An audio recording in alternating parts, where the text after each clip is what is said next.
ada di bawah. Hai Mas Ruby, apa kabar? Halo, Exis in Exis. Ya ampun, long time no see, ketemunya lagi. Iya. Jadi waktu itu teman-teman kita pernah interview di CNBC Indonesia. Mungkin teman-teman juga udah pernah lihat dan nonton tayangan ulangnya di YouTube. Sama juga temanya, makanya kalau ada yang belum nonton, pas banget di sini gimana sih caranya kita bisa punya properti sejak muda. Jadi nggak sia-sia lah ya masa mudanya ya Mas Ruby ya. Yes, benar. Dan saya juga memperkenalkan juga nih Exis in Exis buat follower saya juga. Ini Exis in Exis ini news anchor dari CNBC. Ya, udah cantik ya kan, sangat-sangat hebat gitu dalam membawakan berita, jago. Teman-teman harus follow Exis in Exis. Sama juga Mas Ruby Herman juga ya, Instagramnya berkualitas banget teman-teman. Jadi tiap hari itu selama 30 hari ke depan ya kalau nggak salah Mas Ruby bakalan update tentang gimana caranya bisa muda, keren, dan punya properti. Aku juga udah lihat beberapa postingannya, ada kelebihan-kelebihan punya properti itu apa sih, terus gimana sih caranya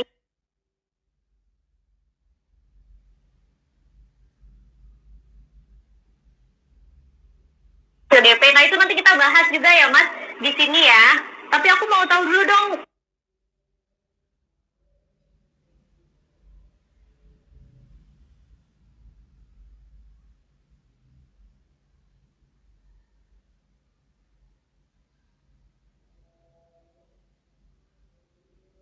Ini kan gerakan ya Mas ya, muda keren punya properti itu gerakan kan yang diinisiasi sama Mas Ruby. Emang kenapa sih kok bisa kebayang mau menggerakkan yang namanya muda keren punya properti?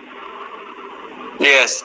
Halo teman-teman semuanya yang sudah ikutan. Ada Agus ini di Medan. Ada cowok keren. Wow, cowok keren. Nah ini nih, cowok keren. Nanti berhubungan sama keren harus punya properti, ya kan? Oke.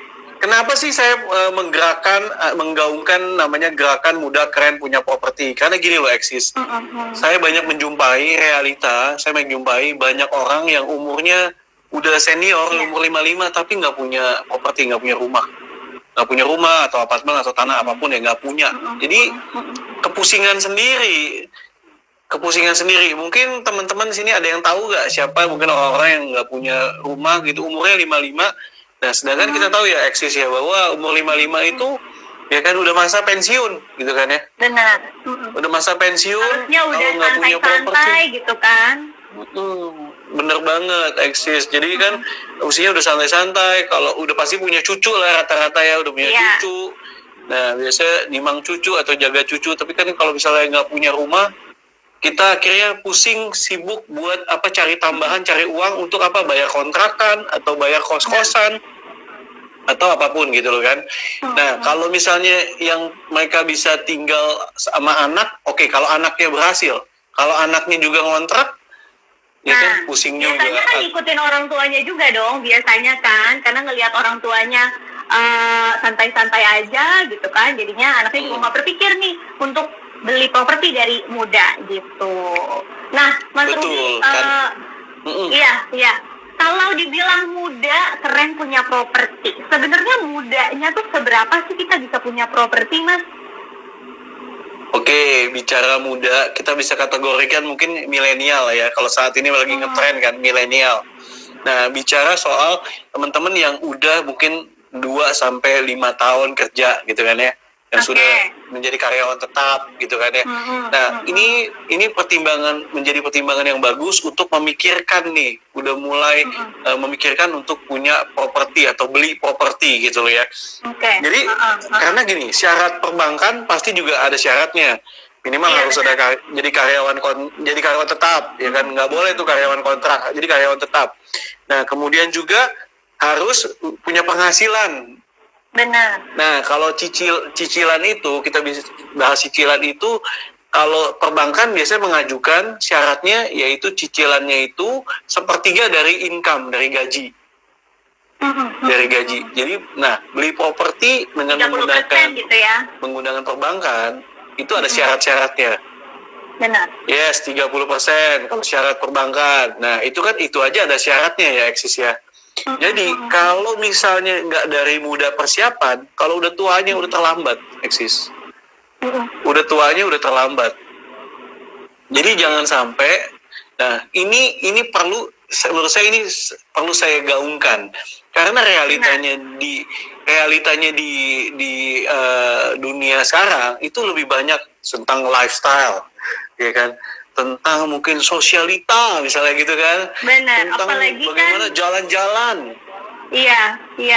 Milenial juga kan mikirnya yang itu aja gitu ya Mas, karena ngerasa kita kan maksudnya pergerakannya tuh dari satu tempat ke tempat lain, jadi ngerasa nggak penting punya properti yang tetap gitu misalnya. Nah, ini udah ada beberapa nih yang menyaksikan live Instagram ini. Hai teman-teman semuanya, ada Bramudia Prabowo, ini juga anchor CNBC, Ellen Gracia juga, dan teman-teman aku Trias, Bagas, ini masih muda-muda ya semuanya. Dan masih aku nggak tahu ya, mungkin ada juga teman-teman aku yang punya properti, tapi kalau aku sendiri jujur ya ampun, sedih banget sih, belum punya properti, tapi keyakinannya atau keinginannya sih pengen banget punya properti. Makanya makasih banget nih Mas Ruby udah mau ngobrol-ngobrol sama aku dan teman-teman sekalian. Ada pertanyaan langsung aja ya, biar nggak numpuk gitu pertanyaannya. Langsung kita ke pertanyaan para teman-teman aku ini yang mau jadi muda-mudi yang keren dan punya properti. Misalnya dari Bramudia Prabowo, Mas, untuk milenial dengan gaji UMR susah nih buat dapet KPR, tipsnya dong Mas, gitu. Padahal Bram gajinya nggak UMR loh. Oh iya, padahal gajinya di atas UMR ya, padahal Bram ya. Oke, Bram dan juga Eksis dan teman-teman semua yang masih muda, Anda masih punya kesempatan yang cukup luas ya, cukup besar ya, karena gini, dengan udah mulai sekarang memikirkan untuk punya properti ya, jadi bisa kata kalau misalnya kayak KPR itu masih cicilannya masih ringan. Nah, saya selalu mengajarkan, saya selalu sharing ya buat Eksis dan juga teman-teman milenial, belilah sesuai dengan kemampuan dulu ya, jangan gengsi ya. Jadi gini, ada juga nih orang udah kepikiran beli properti, lalu beli propertinya yang nggak sesuai sama kemampuannya. Iya kan? Nah, itu jangan. Jadi sesuai sama kemampuan. Nah, saya sebenarnya saranin 20% aja yang disisihkan. Ya, dari buat pendapatan tiap bulan. Sisihkan 20% dari pendapatan. Dari pendapatan tiap bulan, belajar dulu. Belajar dulu untuk menyisihkan pendapatan. Ya, untuk apa? Nah, ini untuk kumpulin dulu DP. Karena untuk membeli properti itu seenggaknya kita harus ada DP. Ada down payment. Nah, 20% ini kita kumpulin dulu buat nabung buat DP. Nah, dan pilih propertinya yang gimana sih? Balik lagi, sebenarnya pilih aja yang sesuai kemampuan. Ini kalau misalnya nih, pertanyaan lanjutannya, buat milenial rekomennya apartemen atau rumah ya? Mas? Pas banget kan? Lanjutin Mas, gimana tuh pilihannya? Bener. Itu ada mendingan apartemen atau rumah gitu? Oke, mau enaknya apartemen, yaitu biasanya apartemen tengah kota, deket kemana-mana, ya kan. Apartemen ini juga karena luasnya mungkin nggak terlalu besar dibandingkan rumah, ya kan. Karena apartemen mungkin ada luasnya 15 meter, 20 meter, ya kan. Nah, jadi nggak terlalu tinggi, Eksis. Harganya nggak terlalu tinggi, masih bisa terjangkau lah. Kayak mungkin Bram yang gajinya di atas UMR, saya rasa sih masih terjangkau, ya kan. Ya kan. Nah, carilah apartemen-apartemen yang tadi harganya sesuai dengan nanti cicilan kita nih. Cicilannya itu 20% kapasitasnya. Supaya apa? Nggak ganggu cash flow-nya kita. Tetap eksis, bisa tetap eksis, Bram tetap bisa eksis juga, tetap bisa hangout dan lain-lain, ya kan? Jadi menurut saya gini, caranya yaitu tinggal alokasi, budgeting.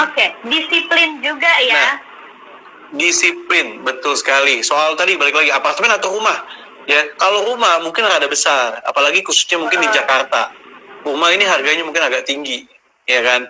Nah, itu balik lagi, pilih rumah atau apartemen, tergantung. Apartemen juga hati-hati, ada biaya-biaya tambahan. Contohnya maintenance ya, Eksis ya. Maintenance bulanan, ya kan? Itu perhitungannya per meter. Kemudian juga selain maintenance, kita bicara juga ada listriknya, per KWH-nya juga kadang lebih mahal.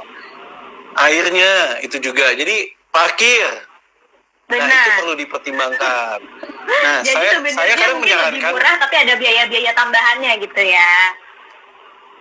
betul sekali, Eksis. Jadi saya kadang menyarankan, kalau misalnya, belum cocok nih tinggal di apartemen, karena biaya dan lain-lain mahal gitu misalnya ya, bisa juga beli rumah yang sesuai tadi dengan kemampuan tadi, Eksis. Iya. Sesuai dengan kemampuan. Nah, mungkin adanya di luar Jakarta atau di Bodetabek. Ya, tapi nggak apa-apa, Bodetabek.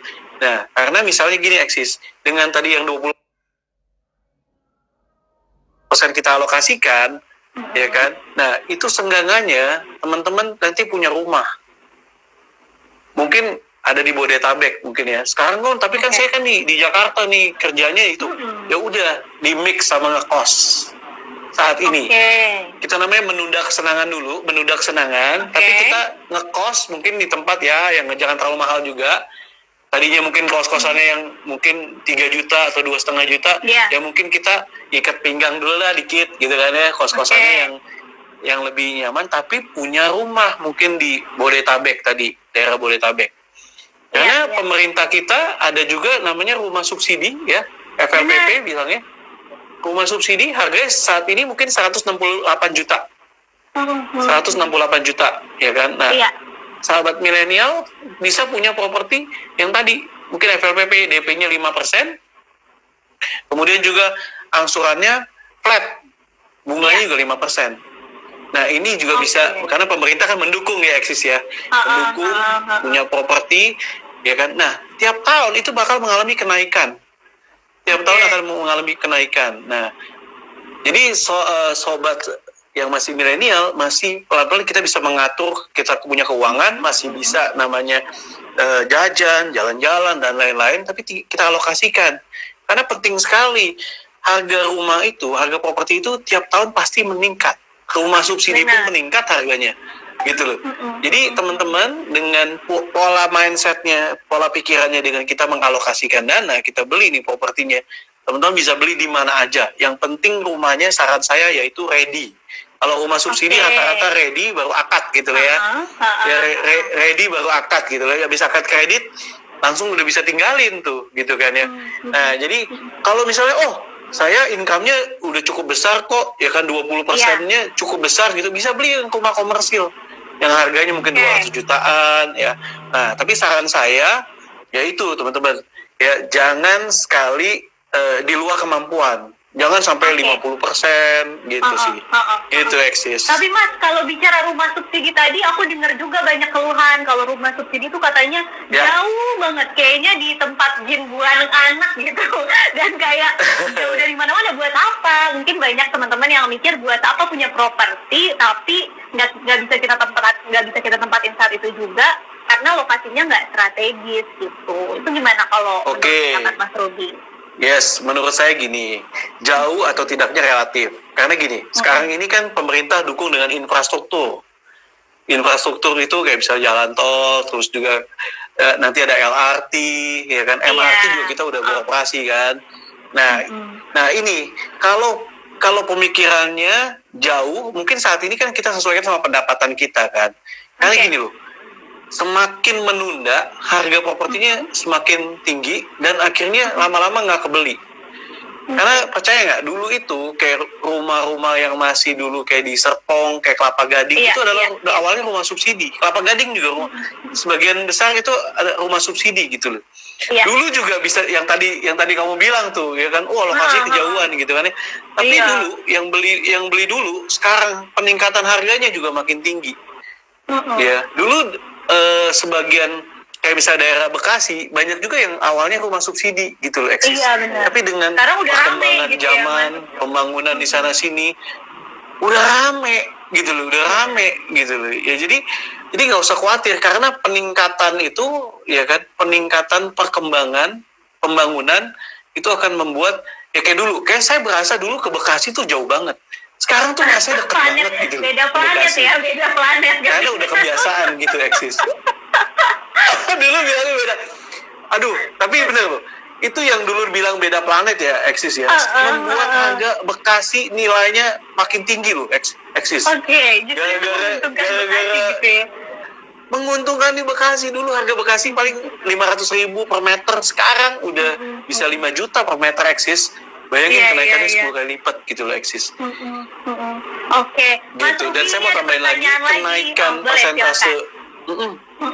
Boleh. Silakan. Jawab dulu aja. Saya tambahin dikit ya. Kenaikan gaji dibandingkan kenaikan properti. Iya. Itu mungkin persentasenya mirip ya. Tapi dari angka perkaliannya yang beda.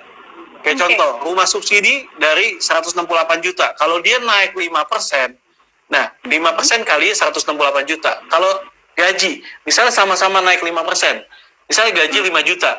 5 juta kali 5%, nah itu ketakarnya gitu. Tapi kenaikan properti, kayak contoh ya, eksis ya. Setahun lalu harga rumah subsidi, karena eksis juga news anchor kan, harga rumah subsidi 158 juta eksis. Ya, setahun ini 168 juta eksis. Udah naik 10 juta naik ya, kan lumayan kan, ya kan. Nah lumayan, nah itu bisa buat DP ya, apalagi tahun depan naik lagi. Jadi dengan kita punya rumah, lama-lama rumahnya ini kan harganya makin meningkat.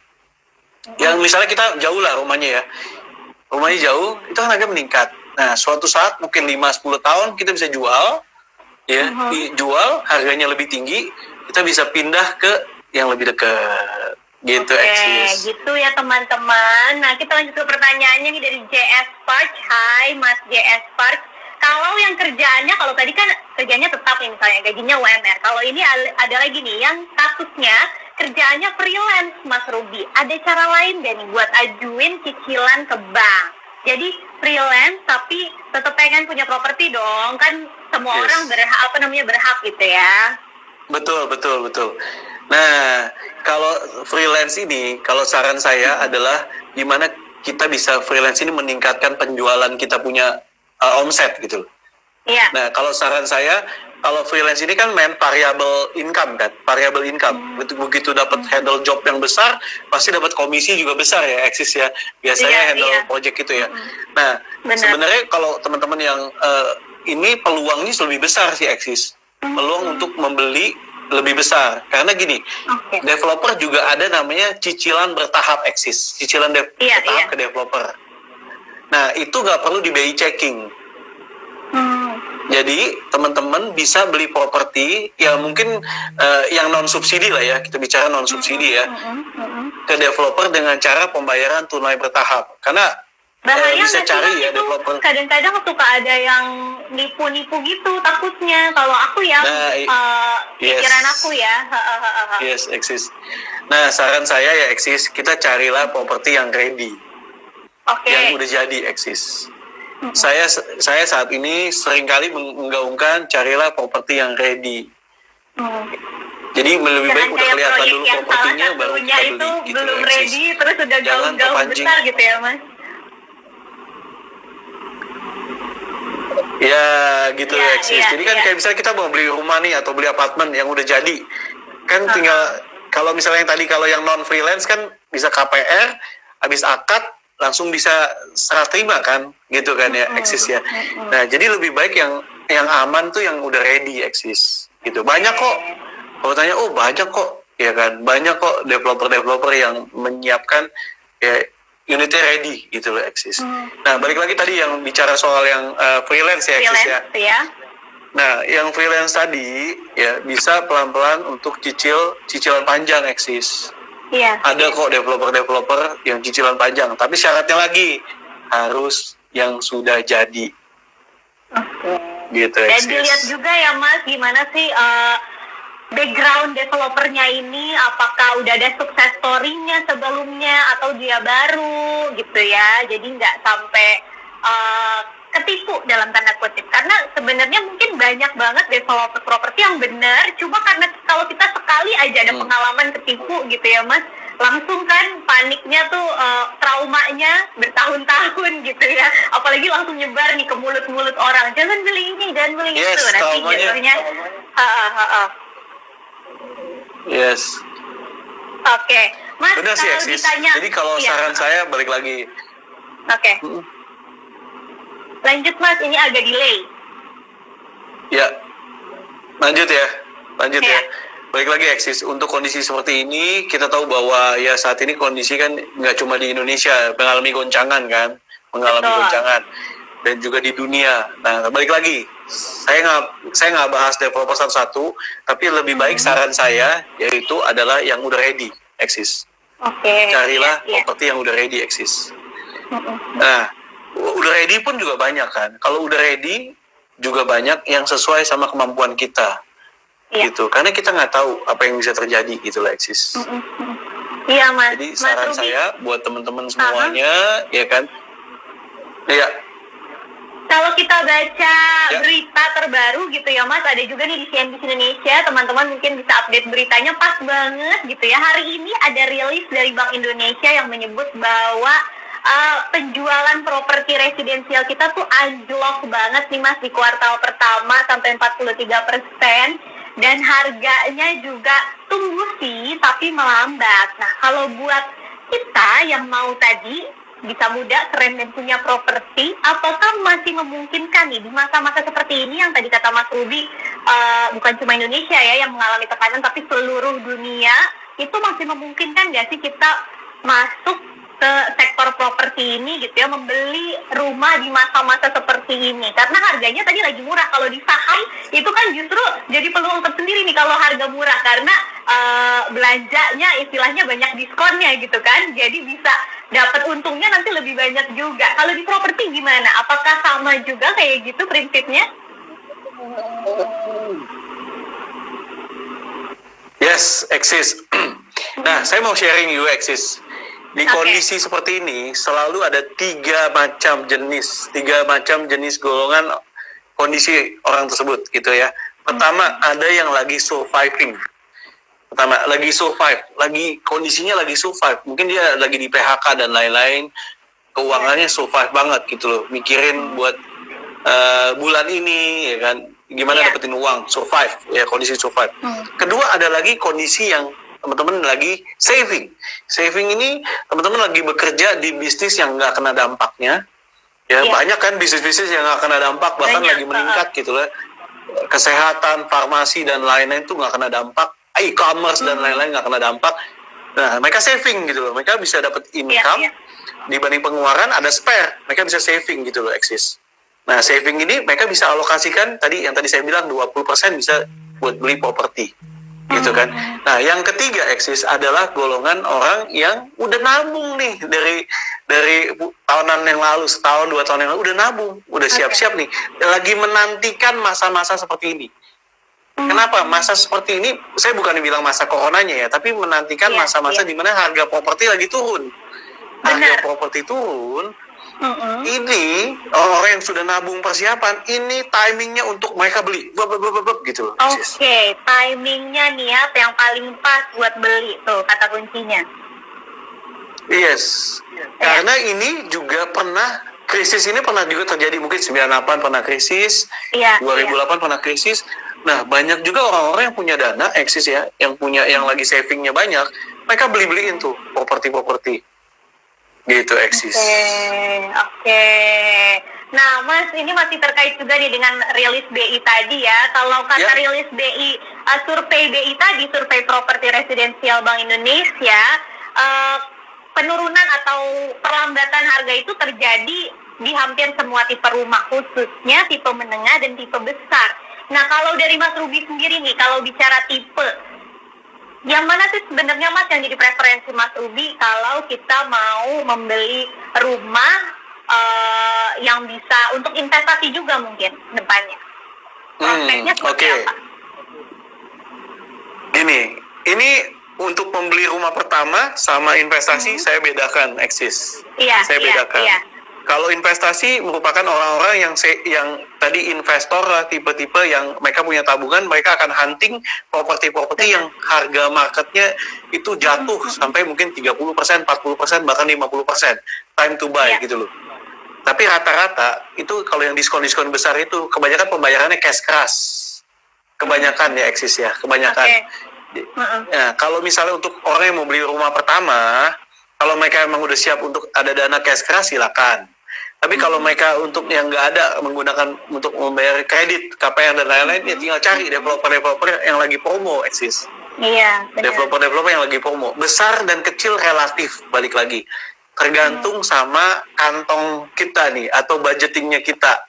Sama tadi yang saya bilang, kita alokasikan 20%. Gitu, Eksis. Nah, di sini disebutin nih Mas, kalau salah satu faktor pemicu dari terhambatnya penjualan properti residensial adalah suku bunga KPR. Padahal kan kalau dilihat di masa sekarang justru suku bunga KPR kita udah lumayan turun ya Mas. Jadi kira-kira kenapa sih kok masih berat di mata konsumen? Kalau di mata Mas Robi sendiri gimana kalau dari suku bunga KPR? Ini balik lagi Eksis. Kadang nih makanya kenapa gerakan Muda Keren Punya Properti ini saya campaign, saya gaungkan Eksis ya. Karena banyak orang yang masih nggak tahu soal ya tadi rumah subsidi Eksis. Masih kurang tahu, kurang banyak pengetahuan. Padahal rumah subsidi bunganya kan disubsidi Eksis. Cuma 5% gitu kan ya. Nah ini banyak orang yang nggak tahu gitu Eksis. Nah makanya itu saya punya passion untuk menggaungkan ini Eksis, untuk ngasih tahu cara-caranya seperti ini loh, simpelnya seperti ini gitu. Karena kebanyakan properti jualannya hard selling Eksis, nggak edukasi. Sedangkan menurut saya kita perlu mengedukasi pasar, market. Kita perlu mengedukasi milenial, bukan langsung jualan, jualan apartemen, jualan rumah, jualan gitu. Tapi mereka kalau salah atau nggak sesuai sama kemampuan mereka kan kesel kan? Iya. Mereka kan, gue nyesel deh gitu kan? Nah itu dia. Saya juga men-sharingkan kepada para penjual harus tahu kebutuhan sama kemampuan, jangan asal jualan gitu loh. Makanya saya sharingkan gerakan Muda Keren Punya Properti ini adalah edukasi, bukan jualan, tapi edukasi. Ini loh caranya, ini loh peluangnya, ini loh resikonya. Selalu saya sharingkan seperti itu. Jadi tadi kenapa yang tadi bilang, padahal kan turun bunga turun, satu juga ya kan. Kedua ada juga yang pemerintah subsidi, tapi karena banyak orang yang nggak tahu. Nah, itulah yang terjadi. Ternyata di situ masalahnya ya. Makanya pas banget nih kita live Instagram ini untuk mengedukasi teman-teman semuanya.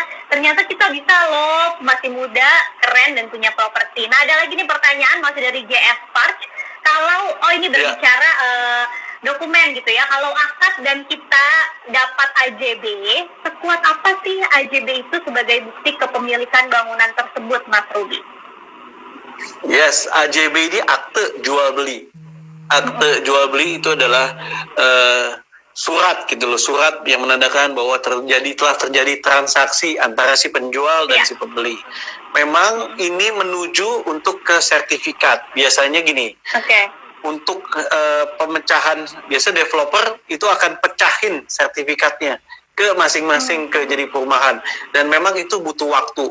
Karena ini berurusan sama Badan Pertanahan Nasional gitu kan ya. Nah, AJB itu seperti surat yang menandakan bahwa ini nih udah terjadi loh transaksi jual beli. Kita tinggal nunggu sertifikatnya jadi baru balik nama ke nama pembeli baru.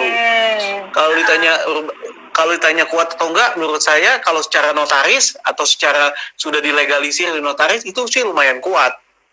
Lumayan kuat gitu ya. Tapi balik lagi yang paling kuat adalah sertifikat. Gitu, karena AJB ini adalah akte jual beli, dan biasanya akte jual beli dari Nodi Pranata itu sama juga menanyakan sekuat apa AJB, karena ada kasusnya dari Nodi Pranata ini, saya sudah lunas cicilan katanya, tapi belum melakukan perubahan ke SHM, baru punya AJB saja dengan developer. Nah itu aman nggak sih Mas sebenarnya kalau kayak gitu kasusnya? Ya, balik lagi ini adalah case per case. Kita nggak tahu nih developer tersebut, ya kan, dia proses pemecahan sertifikatnya kenapa bisa gantung atau kenapa bisa lama gitu loh ya. Nah, ini merupakan bagian dari menuju ke sertifikat. Nah, kadang ini kayak seperti bicara soal menuju sertifikat itu kadang butuh proses, butuh waktu gitu loh. Soal aman atau enggak, karena AJB ini kebanyakan selalu melibatkan notaris atau melibatkan tadi developer. Gitu kan, penanggung jawabnya pasti developer, karena proses AJB ini adalah dari si penjual atau dari developer ke si pembeli. Nah, yang butuh tanyakan ya, berapa lama ini proses untuk sertifikatnya jadi. Nah, itu mesti dicek, dan notarisnya siapa dan sejauh mana yang sudah dilakukan proses tersebut, itu yang bisa ditanyakan sih.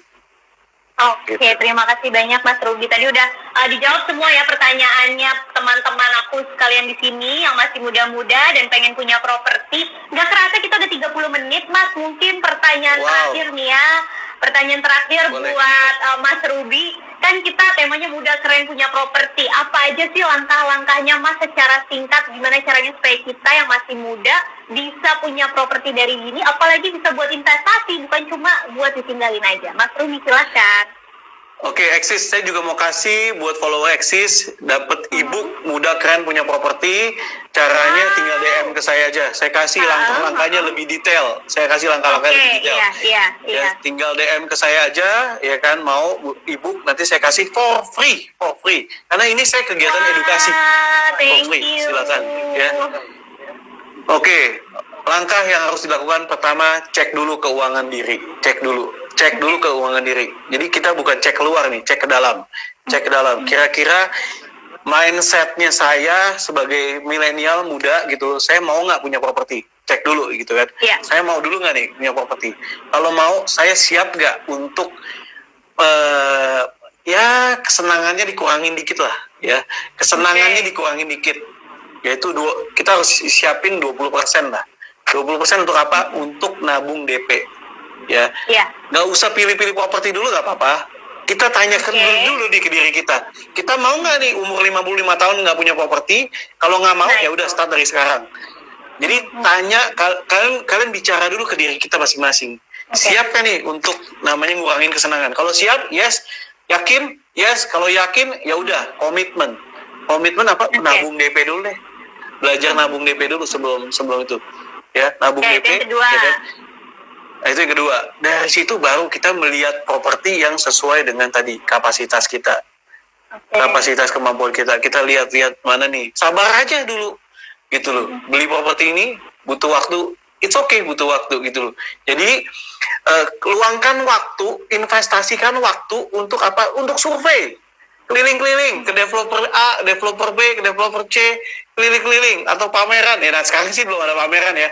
Tapi teman-teman bisa googling saat ini ya kan, googling ya, lihat-lihat ya, santai aja.